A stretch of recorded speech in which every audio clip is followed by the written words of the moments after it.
हनुमानगढ़ सहकारी भूमि विकास लिमिटेड लोगों की ज़मीन के साथ साथ उनकी इज्जत भी नीलाम कर रहा है। आपको बताएं कि बैंक की तरफ से न्यूज़पेपर्स में 20 ऐसे लोगों के नाम की सूची छापी गई है जिन्होंने इस बैंक से लोन लिया था। और सबसे बड़ी बात है कि इन किसानों की ज़मीन को कुर्क कर लिया गया है और अब नीलामी करवाने की कार्रवाई की जा रही है। पिछली गहलोत सरकार में कानून बना था जिसके मुताबिक ज़मीन को 5 एकड़ तक की ज़मीन वाले किसानों की ज़मीन नीलाम नहीं हो सकती थी और बीजेपी सरकार ने भी इस कानून पर विस्तार से बात की थी। घोषणा पत्र में भी उन्होंने शामिल किया था कि किसानों की ज़मीन नीलाम नहीं होने दी जाएगी। इसके बावजूद अब बीजेपी की सरकार है, कांग्रेस विपक्ष में है और किसानों को ज़मीन की नीलामी का नोटिस मिल गया। सहकारी जो विकास लिमिटेड बैंक है, इस कार्रवाई के बाद पूर्व सीएम अशोक गहलोत ने सोशल मीडिया के जरिए बीजेपी पर हमला बोला है। क्या ये पूरा मामला है? इस मामले पर किसानों का क्या रुख है? इसी पर हमारी ग्राउंड रिपोर्ट। बाजार में छोटे किसानों और छोटे जमींदारों को सूदखोरों से मुक्ति बनाने के उद्देश्य को लेकर सहकारिता बैंकों की स्थापना की गई थी।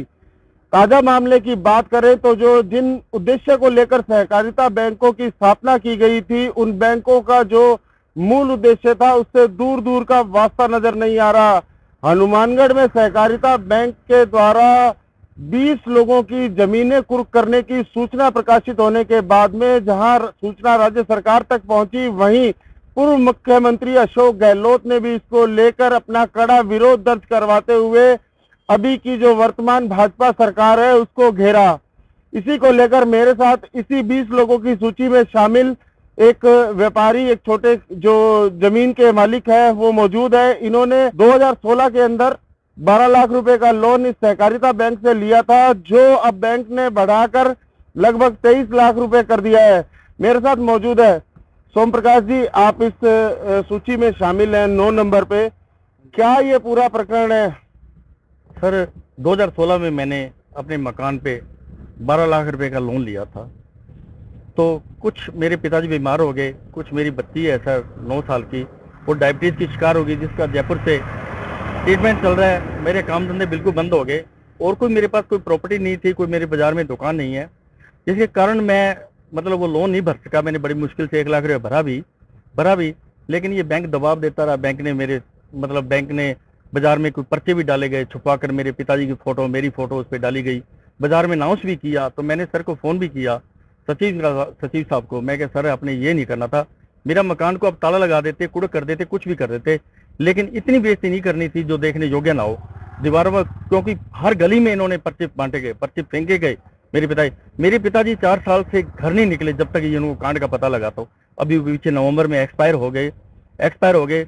तो मेरी तो इनसे सर ये रिक्वेस्ट है कि मैं आपके जो अपने सहकारिता मंत्री हैं गौतम कुमार जी दत्त, मैं उनसे रिक्वेस्ट करता हूं कि मेरा किसी तरह इनसे पीछा छुड़ाया जाए और मेरे को राहत दिलाई जाए। और एमडी साहब, सचिव साहब से मैं ये प्रार्थना करता हूं कि मैं देने के आज योग्य नहीं हूं, किसी तरह मैं सक्षम नहीं हूं कि ये मैं पैसा इनका चुका सकूं, क्योंकि मैं उस हालात में नहीं हूं, न मेरे को काम धंधा है, न कोई मैं इनको पैसा। मैं 23 लाख रुपए तो सर कहाँ से ला सकता हूँ? बाजार में उसकी वैल्यू भी मकान पे करवाएं तो मकान भी मेरे ख्याल से 5-7 लाख रुपए, 10 लाख रुपए मिलेंगे हाईएस्ट, क्योंकि वो मकान बदनाम भी हो चुका है।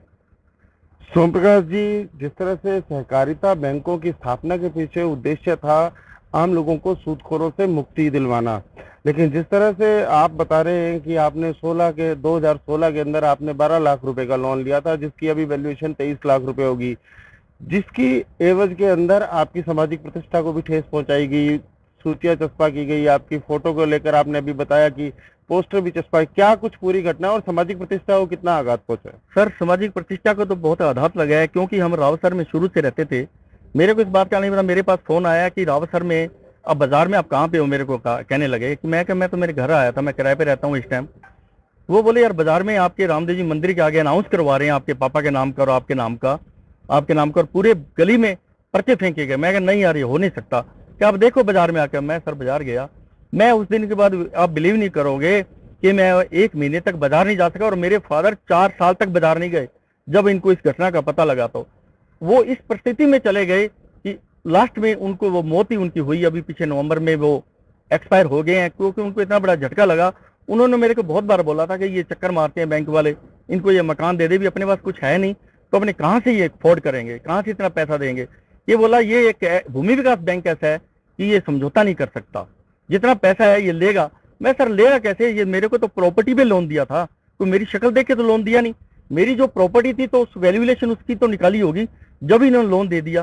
तो ये 12 का 23 आज बना दिया, तो मैं कहाँ से इसको दूं? मेरे पास ऐसा कोई रास्ता नहीं है कि 23 लाख रुपए, मेरा बेटा नहीं है, कोई मेरी एक बेटी है सिर्फ 9 साल की, मेरे पास कोई कमाई का जरिया नहीं है तो इनको मैं 23 लाख रुपए दे दूं। तो यही बात है सर मोटे तौर पर कि मैं मेंटली टेंशन में हूँ इस टाइम, कि मेरे को इस बैंक से छुटकारा दिलाया जाए और मैं जो अपना अपना टाइम पास कर सकूँ और बच्ची का इलाज करवा सकूँ। ये थे उस 20 लोगों की सूची में शामिल व्यक्ति जिनका साफ तौर पे कहना है कि इन्होंने जो लोन लिया था उस लोन को लेकर ये पिछले 4 सालों से न सिर्फ इनकी सामाजिक प्रतिष्ठा धूमिल हुई है, बल्कि बैंक का जो मूल उद्देश्य है सूदखोरों से आम व्यक्ति को मुक्ति दिलाना, उसकी एवज में, जिस प्रॉपर्टी की एवज में इन्होंने लोन दिया था, ये उसको भी सरेंडर करने को बैंक को देने को तैयार है। लेकिन बैंक का ये कहना है कि वो अपना ब्याज है वो किसी भी सूरत में नहीं छोड़ेगी, चाहे उसके लिए किसी भी तरह का जतन करना पड़ेगा, जिस तरह से याची ने बैंक पे आरोप लगाए। अब देखने वाली बात ये होगी कि जो पूर्व मुख्यमंत्री है उनके हमले के बाद में बैंक और सरकार का इसको लेकर क्या रुख रहता है। हनुमानगढ़ में सहकारी भूमि विकास बैंक की एक 20 लोगों की कृषि भूमि और अन्य जो उनकी रहन रखी हुई जो संपत्तियां थी उनको कुर्क करने के आदेश को लेकर राजस्थान राज्य के अंदर पूर्व मुख्यमंत्री अशोक गहलोत ने वर्तमान सरकार के ऊपर बड़ा हमला किया है, जिसके बाद में भूमि विकास बैंक के जो याची हैं वे भी अब बाहर वापस से निकल कर आए हैं। उनका साफ तौर पे कहना है कि उन्हें उनकी संपत्ति की एवज में जो ऋण दिया गया था उस ऋण के लिए उनकी सामाजिक प्रतिष्ठा पर भी आघात किया जा रहा है। मेरे साथ रावत सर के एक याची मौजूद है। आप बताएं सर क्या मामला है, कितना लोन लिया था आपने, किस एवज में लोन लिया था? हमने सर भूमि विकास बैंक से लोन लिया था। हमने एक फैक्ट्री लगाई थी उसके लिए लोन लिया था और पार्टनरशिप में लोन लिया था हम 2 जनों ने। उसके अंदर कृषि भूमि हमने 4 बीघा कृषि भूमि जमीन रहन रखी थी बैंक के, परंतु जब हमने लोन लिया उसके कुछ महीने बाद ही मेरा पार्टनर था जो काशीराम, उसकी मौत हो गई। मौत होने के बाद में हम उस फैक्ट्री को चला नहीं पाए और 1.5 साल बाद भूमि विकास बैंक ने उसको कुर्क कर दिया। उसके बाद में हम लोन भरने में असमर्थ रहे। उसके बाद में हमारे पे भूमि विकास बैंक ने कोर्ट में भी मुकदमा लगा रखा है, क्योंकि उसके अंदर हमारे चेक वगैरह लिए थे, उसका कोर्ट में भी मुकदमा लगा रखा है। तो उसका अभी तक कोई समाधान नहीं हुआ। पीछे जो कांग्रेस गवर्नमेंट थी उसमें अशोक जी गहलोत जो सीएम थे राजस्थान के, उन्होंने एक प्रतिबंधित किया था भी आप हर वित्तीय संस्था को प्रतिबंध किया था कि आप 8 बीघा जमीन से कम यदि किसी भूमि है उस पे किसी ने लोन ले रखा है तो आप उसको कुर्क नहीं कर सकते। परंतु चुनाव आए तो चुनावों के अंदर बीजेपी सरकार के जो नुमाइंदे थे वो आए, उन्होंने कहा जी हम आपका लोन माफ करवा देंगे, वोट हमें दो, हमारी सरकार बनती है तो हम आपका 100% लोन माफ करवा देंगे। परंतु 100% तो दूर 20% जो पीछे दूसरे बैंकों ने किया था वो भी नहीं करवा सकी। राजकुमार जी एक बड़ा सवाल है, जिस तरह से अभी आपने सामाजिक प्रतिष्ठा के ऊपर भी आघात लगाने की बातें कही और बैंक पर आपने ये भी आरोप लगाए कि जिस तरह से उन्होंने किस तरह से आपको धमकाया और आपको परेशान किया। परेशान तो भूमि विकास बैंक के नुमाइंदे जाते हैं जी वहाँ, एक तो बाजार में पूरे मार्केट के अंदर पेपर छपवा के डालते हैं, हमारी फोटो लगा के वहाँ चिपकाते हैं कि इन्होंने लोन नहीं भरा जी, ये डिफॉल्टर हैं, ये मतलब पूरी बदनामी करते हैं मार्केट में। पूरे में हम मार्केट में निकलने योग्य नहीं रहे, इतनी बदनामी हमारी वहाँ पे करते हैं। जबकि हमने तो लोन अपनी जमीन गिरवी रख के लिया था और फैक्ट्री लगाई थी तो वो भी गिरवी रखी थी बैंक के, तो उसके आधार पे लोन लिया था। तो हमने कोई चोरी तो की नहीं थी, लेकिन ये हमारी बदनामी इतनी करते हैं हम किसी के पास जाने योग्य नहीं। क्यों, पहले कोरोना काल आ गया, उसके अंदर नहीं भर पाई, उसके बाद में फसलें नुकसान होगी, पीछे ओलावृष्टि और से फसलों नुकसान हुई, फसलें नहीं हुई, उसका भी मुआवजा नहीं मिला अभी तक, और पैसे किसी भी तरह से भर नहीं सकते। आगे आप बैंकों से क्या डिमांड करते हैं, राज्य सरकार से क्या उम्मीद करते हैं? राज्य सरकार से डिमांड करते हैं कि पीछे जैसे कांग्रेस गवर्नमेंट के अंदर भी काफी बैंकों ने 20% 15% भरवा के जो लोन के समझौते किए थे, उसी तरीके से यदि ये भी 15-20% भरवा के समझौते करते हैं तो हम उसके लिए भी तैयार हैं, तो कैसे भी करें वो करेंगे। लेकिन उसके बगैर हमारे पास कोई चारा नहीं है, कोई रोजगार नहीं है, किराए पे बैठे हैं, बेरोजगार आदमी है, क्या करें, कहाँ से लाएं पैसे। ये दबाव बना रहे हैं, हमें मरने के लिए उकसा रहे हैं, अभी आप मरो कुल मिला के। 4 बीघा कृषि भूमि को रहन बैंक के रखकर उसके बाद में एक पार्टनरशिप फर्म के लिए इन्होंने लोन लिया था बैंक से। 27 लाख रुपए का लोन पिछले कई सालों के अंदर बढ़कर बैंक ने 53 लाख रुपए कर दिया, जैसा इन्होंने आरोप लगाया। इन्होंने कहा कि 2 लाख रुपए इन्होंने बैंक को भी दिए जो इनके खाते में अभी भी नहीं दर्ज हुए हैं। ऐसे में जिस तरह से इन्होंने कहा है कि ये बेरोजगार है, इनकी फसलें भी चौपट हुई है और ये इनके लिए किसी भी तरह से संभव नहीं है कि ये जो बैंक जितना लोन इन्हें बता रहा है वो लोन ये चुका पाए। अब इन्होंने साफ तौर पर राज्य सरकार से गुहार लगाई है कि किसी भी तरह से इस ऋण के अंदर इन्हें ब्याज से मुक्ति दिलवाई जाए और मूल में इन्हें कुछ सुविधाएं दिलवाकर उनका लोन पूरा चुकवाया जाए, ताकि जो इनकी सामाजिक प्रतिष्ठा को जो आघात पहुंचा है उस आघात से ये मुक्त हो सके और जिस तरह से सामाजिक तौर पर इनके जो हास हुआ है इनकी प्रतिष्ठा को, उसकी कुछ भरपाई भी हो सके। एनडीटीवी के लिए मनीष शर्मा, हनुमानगढ़। हनुमानगढ़ के भूमि विकास बैंक ने 20 किसानों की जमीन नीलामी के नोटिस निकाले, ऐसा भी आपने इस रिपोर्ट में देखा। इसके बाद हनुमानगढ़ के साथ साथ श्रीगंगानगर के किसानों में भी काफी रोष है। किसानों में आक्रोश है कि उनसे जो वादा किया गया था उसके हिसाब से काम नहीं हो रहा है। भारतीय किसान यूनियन के जिलाध्यक्ष संदीप सिंह का कहना है कि पिछली कांग्रेस सरकार ने विधानसभा में कानून पास करके 5 एकड़ से कम कृषि जमीन नीलाम न होने का कानून बनाया, किसानों को राहत दी और बीजेपी ने भी घोषणा पत्र में इस पर वादा किया था, लेकिन इसके विपरीत अब एक्शन देखने को मिल रहा है। हनुमानगढ़ के भूमि विकास बैंक ने 20 किसानों की जमीन नीलामी के नोटिस निकाले हैं।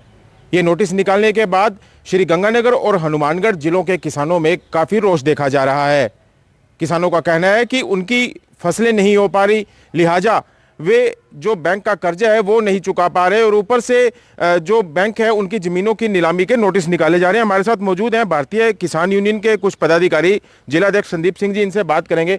हनुमानगढ़ के एक बैंक ने 20 किसानों के नोटिस निकाले हैं जमीन नीलामी के, क्या कहेंगे इसमें? सबसे पहले नमस्ते सभी मेरे साथियों को। जो नोटिस निकाले गए हैं उसकी हम निंदा करते हैं, क्योंकि एक तरफ तो सरकार कह रही है, कांग्रेस की सरकार ने कानून बनाया था कि 5 एकड़ से कम वाले किसान की कभी नीलामी नहीं होगी। उसके बाद ये बीजेपी की सरकार आई है, इन्होंने भी अपना घोषणा पत्र में क्या कहा था कि हम किसान की नीलामी नहीं करेंगे, जो कानून बना है उसको विस्तार से लेके आएंगे। ये सरकार ने शरेआम किसानों के साथ एक बहुत बड़ा धोखा किया है, छल किया है। तो अभी पिछले दिनों गंगानगर की बात करें तो गंगानगर में भी आप लोगों ने आंदोलन किए, चाहे वो बींज बायला के अंदर हो, सादुल शहर में हो, कोठा पक्की में हो, तो यहाँ भी लगातार जो बैंक हैं वो नोटिस निकाल रहे हैं। बिल्कुल 20 तारीख थी, आज 20 तारीख है, इसके एसडीएम साहब ने नोटिस किसानों को निकाले थे। हमने सादुल शहर में प्रदर्शन किया, गंगानगर में प्रदर्शन किया, बड़ी संख्या में किसान पहुंचे हैं। हम चुप बैठने वाले नहीं हैं, किसानों को कर्जा मुक्त हम दिला के रहेंगे। आपसे भी जानना चाहूँगा कि जो किसान डिफाल्टर हो रहे हैं, नीलामी जिनकी निकाली जा रही है ज़मीनों की, वजह क्या है?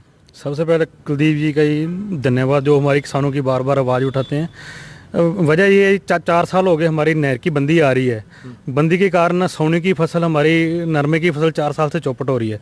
उसके बाद अगर हम फसल बीजते हैं तो गुलाबी सूंडी के कारण पिछले साल हमारी सारी फसल बर्बाद हो गई और हम जयपुर के अंदर मुआवजा लेने के लिए कि गए थे और किसानों को डंडे मारकर वहाँ से बाहर निकाला गया। और उसके बाद हम जो फसल बेचते हैं, अब हाड़ी की फसल है, पिछले साल मौसम के कारण ख़राब होगी सरसों और कनक, और इस बार भी सरसों और कनक हमारी ख़राब होगी और नरमे की फसल गुलाबी सूंडी के कारण ख़राब होगी। और लोग इससे किसान हमारे आत्महत्या करने के लिए मजबूर हैं, क्योंकि बार बार बैंक वाले परेशान कर रहे हैं, सरकार द्वारा दबाव बनाया जा रहा है और कि इनको ज़्यादा से ज़्यादा तंग किया जाए और किसान हमारे आत्महत्या कर रहे हैं। फसलों के दाम सही नहीं मिल पा रहे, गेहूं के, सरसों के? फसलों के सर हमारे को एमएसपी मिल नहीं रही। एमएसपी के कारण औने पौने दामों पर किसान फसलें बेच रहे हैं, ऐसे कि जो व्यापारी हैं वो आधे रेट पर किसानों को दे रहे हैं फसलें लेकर, और उसके बाद किसान बर्बाद हो रहे हैं। बिल्कुल, आपसे भी जानना चाहूँगा कि जब नीलामी का नोटिस निकलता है क्या हालत होती है किसान की? किसान जी बहुत परेशान है, फसल होई नहीं। एक ਤਾਂ ਮੇਨ ਗੱਲ ਤੇ ਜੀ, ਨਹੀਂ ਤਾਂ ਕਿਸੇ ਦਾ ਜੀ ਨਹੀਂ ਕਰਦਾ ਵੀ ਕਿਸਾਨ ਨੂੰ ਮੈਂ ਨੋਟਿਸ ਕਢਾਵਾਂ ਤੇ ਮੈਂ ਆਪਦੀ ਬੇਇੱਜ਼ਤੀ ਕਰਾਵਾਂ। ਦੂਸਰੀ ਗੱਲ ਇਹ ਹੈ ਜੀ ਵੀ ਸਰਕਾਰ ਨੇ ਵਾਅਦੇ ਕਰ ਦਿੱਤੇ ਵੀ ਅਸੀਂ ਤੁਹਾਡੇ ਕਰਜ਼ਾ ਮਾਫੀ ਕਰਾਂਗੇ। ਪਹਿਲਾਂ ਕਾਂਗਰਸ ਸਰਕਾਰ ਨੇ ਕੀਤੇ, ਉਸ ਤੋਂ ਬਾਅਦ ਹੁਣ ਬੀਜੇਪੀ ਸਰਕਾਰ ਨੇ ਕੀਤੇ। खुद प्रधानमंत्री ने आपने कहा मैं थोड़ा कर्जा माफ़ करूँगा 15 ਦਿਨਾਂ ਵਿੱਚ 15 ਲੱਖ ਰੁਪਏ ਤੁਹਾਡੇ ਖਾਤੇ 'ਚ ਪਾਉਂਗਾ, ਹਜੇ ਤਾਈਂ ਉਹ ਨਹੀਂ ਆਇਆ। ਸਭ ਨੂੰ ਮਤਲਬ ਵੀ ਧੋਖਾ ਦੇ ਕੇ मतलब सरकारें बनाई जाती आपदा किसी ने कोई रिस्पॉन्स किसान वास्ते नहीं। कांग्रेस सरकार ने एक कानून बना दिया था विधानसभा के अंदर 5 एकड़ से कम की जमीन है वो नीलाम नहीं होगी, लेकिन लगातार इस तरह के नोटिस निकल रहे हैं। वो सर अभी तो निकल तो रहे हैं सर, ये सब मेन काम तो यही सरकार डिमांड क्या है आपकी? डिमांड तो सर है हमारा कर्जा मुक्त होना चाहिए और फसल अच्छी तरह हो तो फिर हमें क्या जी देखिए, ये थे कुछ किसान नेता और किसान। इनका यही कहना है कि जब विधानसभा के अंदर कानून बन गया है तो जो भी सरकार आ रही है तो उसको उस कानून को इम्प्लीमेंट करना चाहिए ताकि जो किसान है वो परेशान नहीं हो। इसके साथ साथ इनका ये भी कहना है कि पिछले 5 सालों से लगातार फसल का खराबा हो रहा है, जिसकी वजह से ये जो लोन की राशि है वो चुकता नहीं कर पा रहे और ऊपर से ज़मीन की नीलामी इनकी जो कमर तोड़ रही है। लिहाजा इनकी डिमांड यही है कि इनकी कर्जा माफ़ी की जाए और इनके ज़मीन के नीलामी के जो नोटिस है वो नहीं निकाले जाएं। कुलदीप गोयल, NDTV, श्री गंगानगर।